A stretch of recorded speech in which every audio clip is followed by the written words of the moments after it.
Bonjour à tous, bienvenue sur Évanance littéraire, page sur Facebook depuis janvier 2017, mais également site internet depuis fin janvier début mars 2024.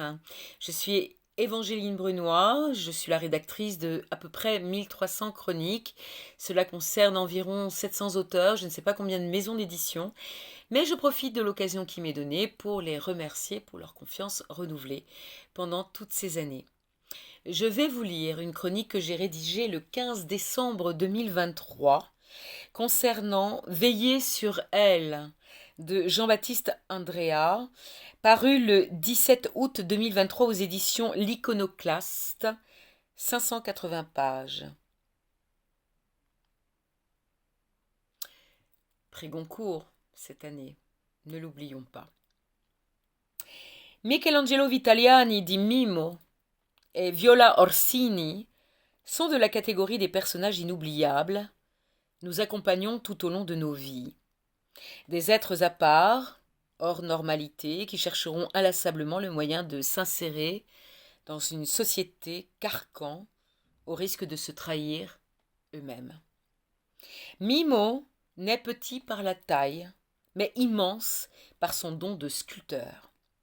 Viola n'est surdouée, capable de lire à 3 ans et de mémoriser tout ce qu'elle déchiffre.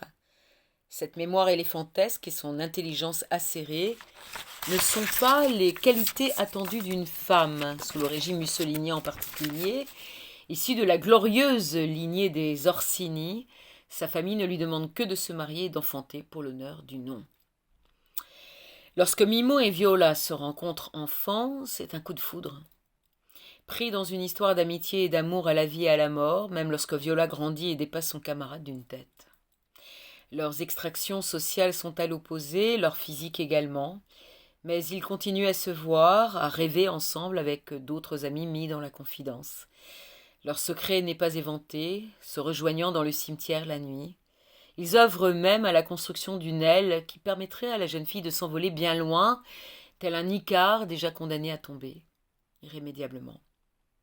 L'accident, le départ imposé de Mimo pour Florence, la séparation insupportable. Les années passent, mais pas la certitude de s'appartenir l'un à l'autre. Alors que le talent du jeune homme semble le libérer de ses chaînes, faisant de notre artiste un sculpteur officiel du régime, Viola plie devant la volonté de sa famille n'ayant plus la force de se battre. Elle épouse un riche avocat.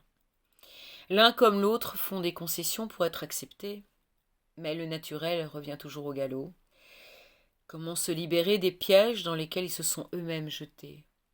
Un magnifique roman, d'une infinie tristesse et délicatesse, d'une grande profondeur poétique et essentielle, la liberté étant toujours mise à mal par certains gouvernements, certaines règles sociétales, certains régimes politiques.